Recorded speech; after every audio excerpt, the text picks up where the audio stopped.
Contact extraterrestre avec la planète Akart. Vidéo exposant en résumé le contact extraterrestre avec Akart, dont le contenu complet est à retrouver dans un article écrit du site contactstellaire.fr.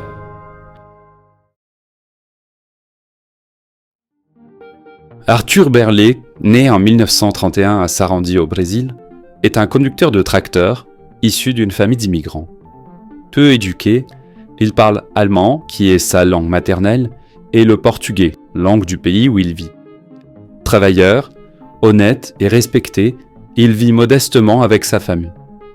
En 1958, il est en bonne santé, robuste et n'a jamais raconté d'histoire fantaisiste. Il est enlevé par un vaisseau extraterrestre près de Sarandi suite à l'observation d'un atterrissage et emmené sur la planète Akart pendant 9 jours. Il y a été interrogé, mais a communiqué en allemand. De retour sur Terre, il a repris sa vie normalement. Son témoignage est intriguant car il précède les descriptions classiques des enlèvements, n'a été diffusé que très peu, ce qui renforce son authenticité pour certains. Arthur Berlet pensait initialement qu'Akart, la planète de ses ravisseurs, était Mars, car sa distance correspondait aux 65 millions de kilomètres annoncés entre Akart et la Terre par eux. Après avoir raconté son histoire, il a été ridiculisé et intimidé. Mais il a persévéré et l'a consigné dans 14 cahiers, aboutissant à un livre de 148 pages.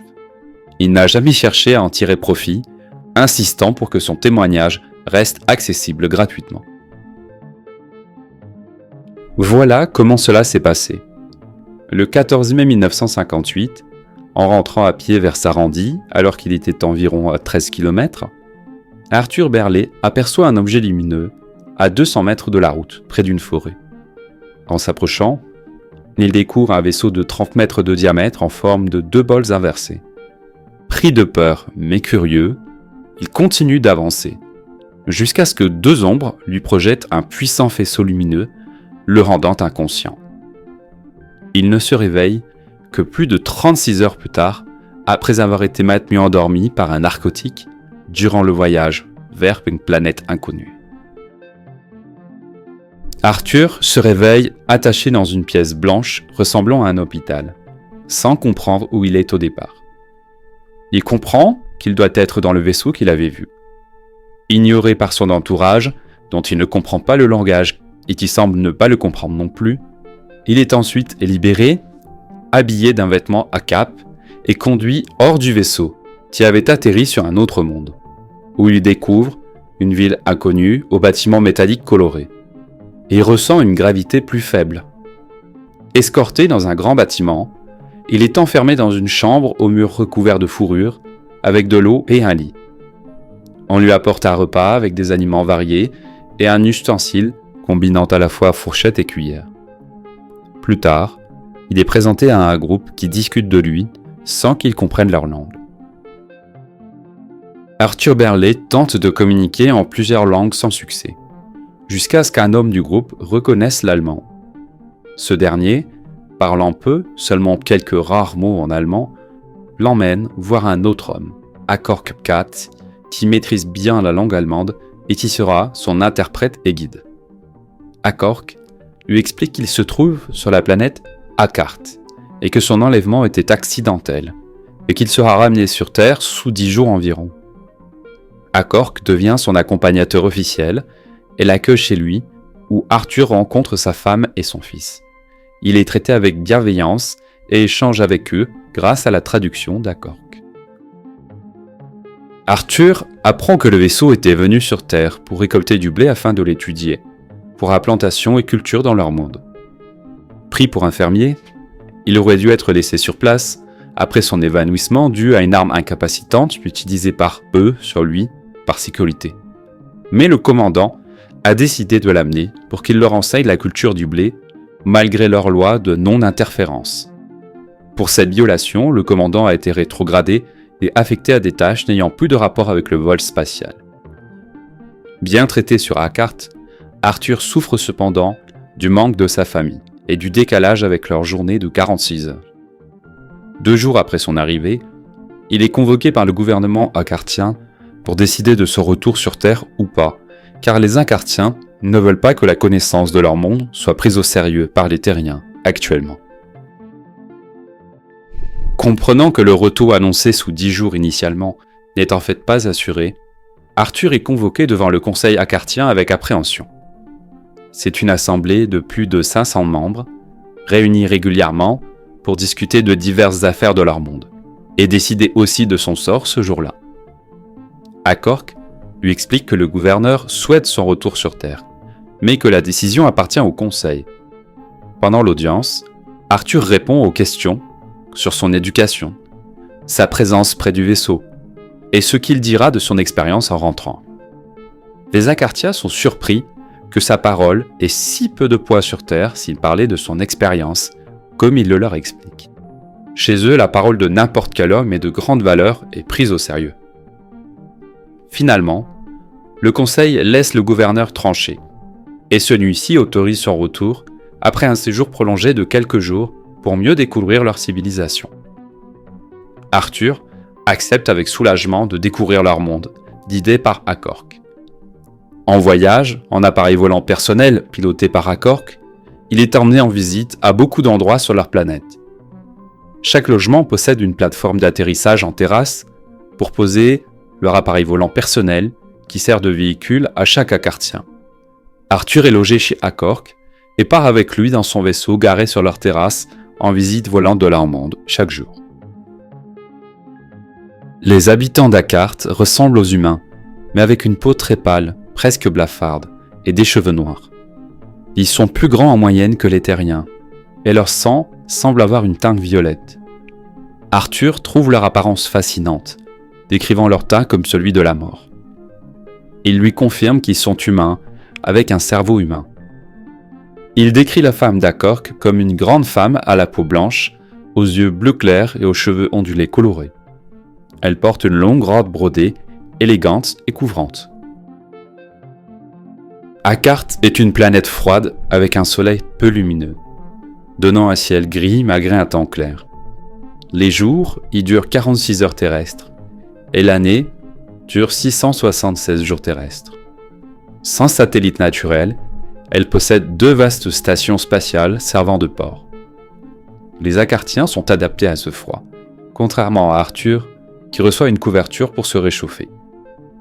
Le voyage entre la Terre et Akart dure environ 36 à 38 heures, leur vaisseau atteignant 500 km par seconde selon ce qu'on lui a dit. Au moment de la rencontre, Akart était à 65 millions de kilomètres de la Terre, toujours selon les Akartiens, ce qui la place comme planète de notre système solaire. Comme parmi les planètes visibles, seuls Mars et Vénus peuvent s'approcher de la Terre à cette distance, on peut conclure que soit leur monde est invisible et situé dans un autre plan dimensionnel, soit les Akartiens ont menti sur la localisation de leur planète, qui n'est pas du tout dans notre système, et ont menti sur la vitesse de leur vaisseau, afin de cacher leur provenance. Un mensonge volontaire sur leur position ne serait finalement pas étonnant, car leur conseil hésitait à autoriser le retour d'Arthur pour que la connaissance de leur monde ne soit pas divulguée. En les plaçant ailleurs que là où ils sont vraiment, ils restent en quelque sorte inconnus.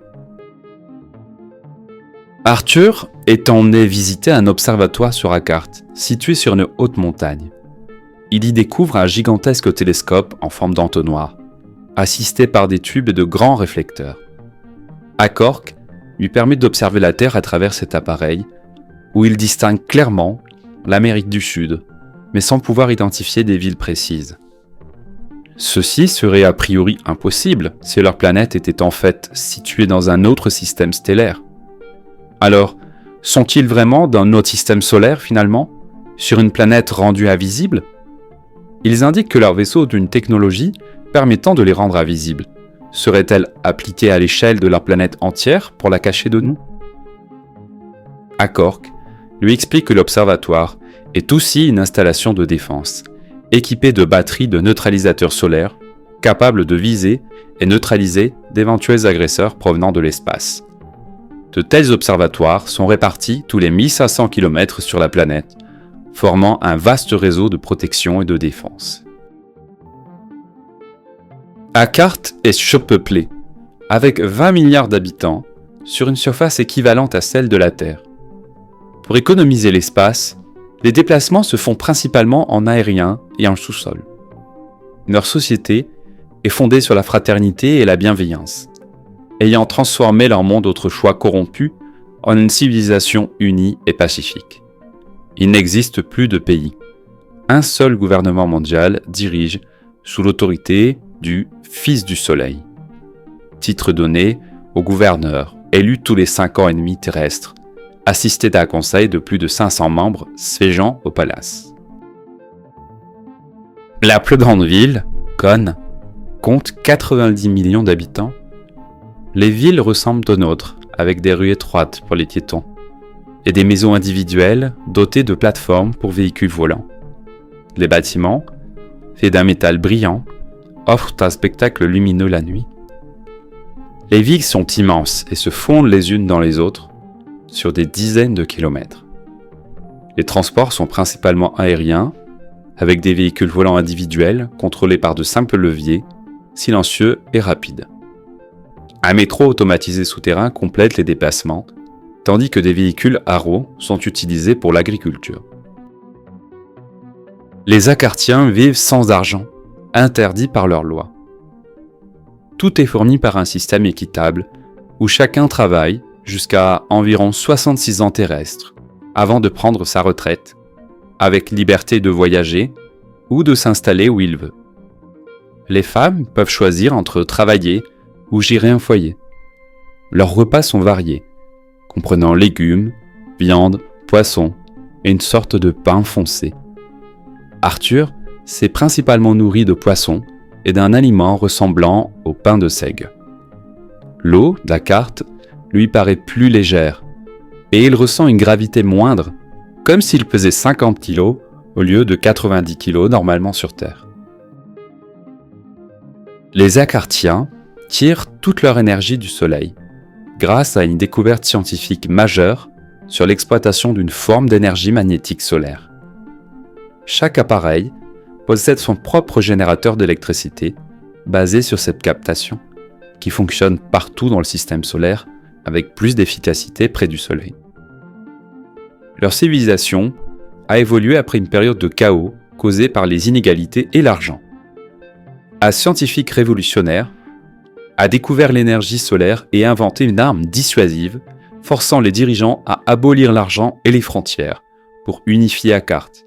Son fils est devenu le premier gouverneur, initiant la tradition du titre de Fils du Soleil pour les dirigeants. Sur Akkart, il n'y a pas de prison. Les criminels sont bannis et privés de tous les services publics. Ils doivent porter un collier métallique visible jusqu'à la fin de leur peine, rendant reconnaissable leur accès interdit aux services. Ils vivent en mendiant, dépendant de la charité. Les crimes, très graves, sont punis par la peine de mort. Les maisons sont modernes, équipées de climatisation et d'éclairage, mais sans fenêtres. La communication se fait via un vidéophone, semblable à un téléphone avec écran. Arthur est logé librement chez Accorc, qui lui fait découvrir cette technologie. L'agriculture se fait en terrasse sur des collines pour maximiser l'espace disponible. Les machines agricoles fonctionnent à l'énergie solaire et sont silencieuses. L'élevage concerne notamment des buffles géants à cornes uniques, utilisés pour la viande et la fourrure. Arthur visitera une immense usine de 10 km de long dans la ville industrielle de Serrana, où il obtient la fabrication d'acier solaire, matériaux résistants, de la coque de leur vaisseau ou de leur bâtiment, qui est naturellement lumineux et d'aspect métallique. Il produit la radiance lumineuse colorée de leur vaisseau et de tous les bâtiments de la ville la nuit. Cet acier est aussi transformé en divers objets, dont des équipements électroniques et des armes à énergie capables de brûler à distance ou de détruire des bâtiments. Il découvre aussi une arme neutralisant la lumière du soleil sur 5000 km, provoquant aussi une asphyxie instantanée de tous les êtres vivants à cette distance dans le faisceau émis, qui leur sert de défense ultime en cas d'attaque des vaisseaux ou de leur planète. une partie de l'usine est dédiée à l'assemblage automatisé de vaisseaux spatiaux, où il voit différentes étapes de construction de ces vaisseaux. Il aperçoit également des moteurs atmosphériques, mais la propulsion spatiale ne lui est pas expliquée, jugée trop complexe pour lui. Les habitants d'Akart croient en un être suprême, un dieu créateur des humains, dont l'existence est pour eux une certitude plutôt qu'une croyance. Ils lui rendent grâce lors des repas et l'aiment profondément. Ils considèrent le mensonge comme une offense au Créateur. C'est pourquoi ils lui disent qu'ils ne se mentent jamais entre eux, même si cela les met en difficulté. S'ils ne veulent pas répondre à une question, ils préfèrent garder le silence plutôt que d'inventer un mensonge. Leurs vaisseaux sont alimentés par la forme d'énergie solaire qui alimente toute leur civilisation, qui correspond plutôt à une énergie cosmique produite par les étoiles, apparentée à l'énergie magnétique. Akork explique que cette énergie repose sur des champs de force qui influencent la gravité et la propulsion dans l'espace. Le concept d'espace neutre est détaillé par eux. Il s'agit de la zone où les champs de force de deux planètes s'équilibrent, influençant le déplacement des vaisseaux. La Terre possède un champ de force plus grand qu'Akart, ce qui impacte leur navigation. Les vaisseaux utilisent une propulsion magnétique, générant des ondes similaires à celles des planètes. Une salle essentielle de leur vaisseau, non visitable par Arthur en raison de son éclat intense, produit ces ondes magnétiques en créant des vibrations. Ce système de propulsion n'est cependant pas utilisable dans l'atmosphère, où les champs magnétiques ont une seule direction, vers le sol. L'ingénierie des vaisseaux inclut également une couche protectrice contre les fragments errants dans l'espace, avec des champs de force cosmiques, permettant des voyages interplanétaires efficaces et rapides. Arthur visite le vaisseau comportant 3 niveaux. Le premier abrite de petits vaisseaux et des armes solaires, tandis que le second, accessible par un ascenseur, contient des laboratoires, des salles et des couloirs remplis d'humains travaillant sur des appareils complexes. Le troisième niveau est plus restreint en espace et contient la salle qui est reliée au moteur et qui produit la propulsion magnétique spatiale. La salle des moteurs, d'environ 5 mètres sur 5, renferme 6 moteurs de la taille de baril, disposés en 2 rangées de 3. Ces moteurs captent et convertissent l'énergie solaire pour propulser le vaisseau.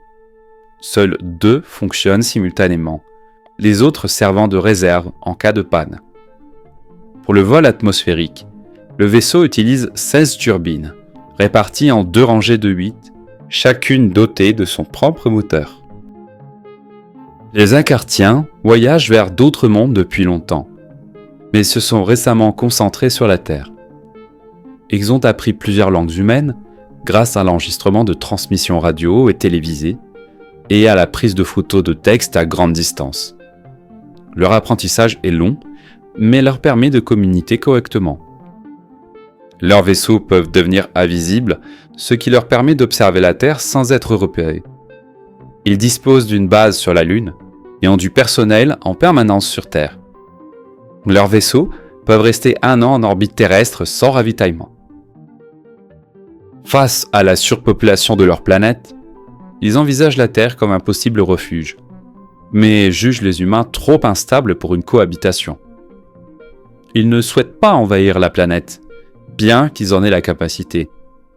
Cependant, en 1958, ils estiment qu'une guerre nucléaire est inévitable et prévoient d'intervenir après l'extinction de l'humanité pour s'y installer pacifiquement. La contamination radioactive ne les inquiète pas, car ils maîtrisent sa neutralisation par voie technologique. En attendant, ils collectent des plantes, graines et espèces terrestres pour préserver la biodiversité en vue d'une possible reconstruction post-cataclysmique. Là, on notera la différence avec beaucoup de peuples extraterrestres auprès de leurs contactés, qui cherchent à nous aider et à nous en sortir face à la menace nucléaire depuis les années 1950 pour ne pas plonger dans la destruction.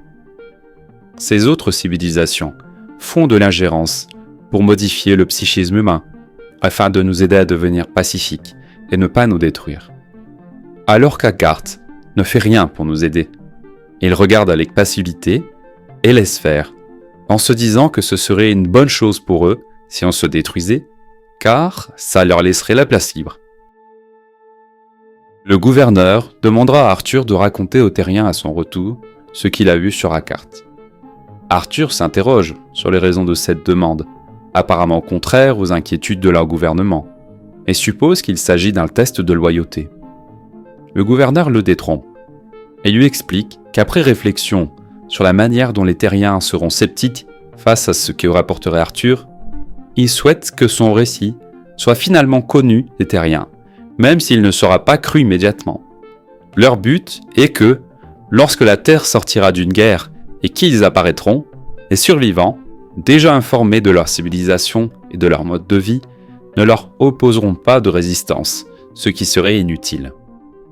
Arthur sera ramené sur Terre 9 jours après son enlèvement, à 5 km environ de Sarandie. Arthur a décrit avoir vu sur Akart des technologies inexistantes sur Terre à son époque, comme des écrans plats servant de communicateurs et une propulsion magnétique inconnue de la science terrestre, un concept énoncé par d'autres contactés par la suite. Il a rédigé ses notes avec difficulté, faute de temps libre en raison de son travail. Arthur Berlet a publié en 1967 un livre en portugais racontant son contact avec Akart, intitulé, une fois traduit, « Soucoupe volante de l'utopie à la réalité, l'histoire d'un véritable voyage sur une autre planète ». Plus tard, il a accepté d'être une personne de contact avec les Akartiens et a été recontacté par eux.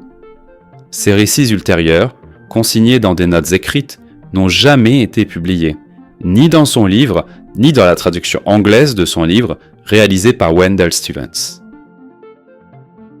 En 1972, son livre est publié en allemand. Il a été invité en Allemagne pour parler de son expérience et une exposition a été consacrée à son histoire au Musée international des ovnis en Allemagne. La traduction anglaise depuis le portugais de son livre de 1967 est diffusée en 1989 par Wendell Stevens dans la série des contacts extraterrestres. Le livre s'appelle UFO Contact from Planet Akart, traduit par Contact OVNI en provenance de la planète Akart. Arthur Berlet est décédé en 1995. En 2020, un monument en forme de soucoupe volante a été érigé en son honneur au Brésil, en présence de ses descendants. Dans un échange physique entre le Pléiadien Ptah et Billy Meyer en 1975, lors de son grand voyage à bord d'un vaisseau mère pléiadien, Ptah lui explique qu'un système situé à environ 5 années-lumière de la Terre abrite plusieurs mondes peuplés par des humains, légèrement plus avancés technologiquement et spirituellement que les terriens. L'une des races, Akart, possède une technologie de vol spatial primitive nécessitant des stations d'assistance, dont une située à mi-chemin entre leur planète et la Terre. De plus, leur vol spatial est désormais associé à de fortes douleurs corporelles contre lesquelles ils se droguent pour de plus longs voyages dans le cosmos. Selon Ptah, Akart souffre d'une surpopulation extrême avec 23 milliards d'habitants. Incapables de subvenir à leurs besoins alimentaires, ils viennent régulièrement sur Terre pour prélever des graines, plantes, fruits et céréales, qu'ils cultivent ensuite chez eux. Bien qu'ils visitent également d'autres mondes moins peuplés pour collecter de la nourriture, leur situation reste critique. Ils vivent sous un régime dictatorial qui leur assure une certaine stabilité, mais leur technologie ne leur permet pas encore d'émigrer à grande échelle pour résoudre leurs problèmes de surpopulation. Ces informations sont en accord avec l'information donnée par Berlet que les Akartiens souffrent en effet du voyage spatial, et qu'en cette raison, Berlet est lui-même endormi sur le trajet dans la partie accélération et décélération qui rend malade sur le retour. L'équipage, ayant appris à supporter cette souffrance avec l'expérience et en prenant des précautions. C'est aussi en accord sur le nombre d'Akartiens qui était de 20 milliards en 1958 selon Berlet. Et cela rend cohérent surtout la position des Akartiens qui logiquement paraissait très improbable dans notre système solaire. Les images montrées par eux de la Terre à Berlet au télescope depuis chez eux pouvant être des images provenant de stations relais de notre système solaire, et faussement données pour prise depuis leur planète, pour lui faire croire à la position mensongère de leur planète dans notre système, afin de brouiller les cartes.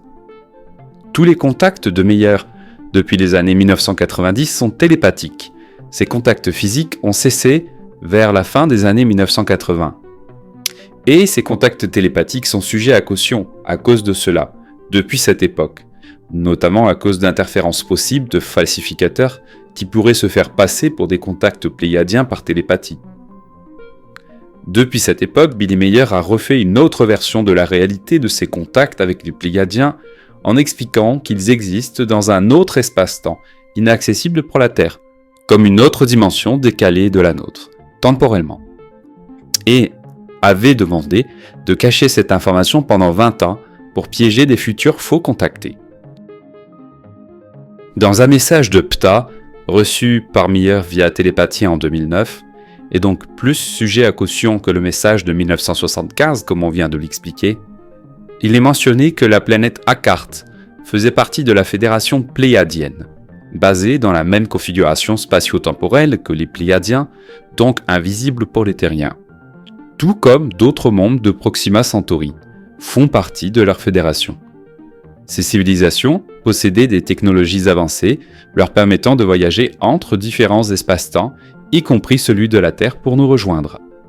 Selon Ptah, cependant, en seulement 32 ans, de 1975 à 2007, la population d'Akart est passée de 23 à 34 milliards, entraînant une catastrophe écologique majeure.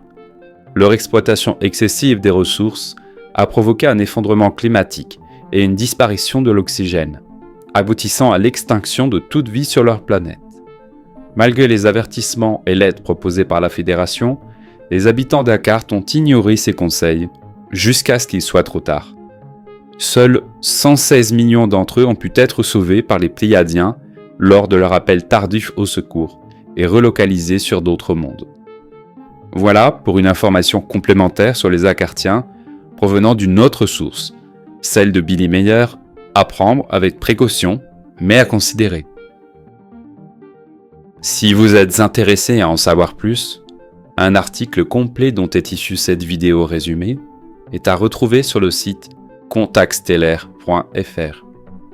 Vous trouverez le lien vers l'article dans le descriptif attaché à cette vidéo.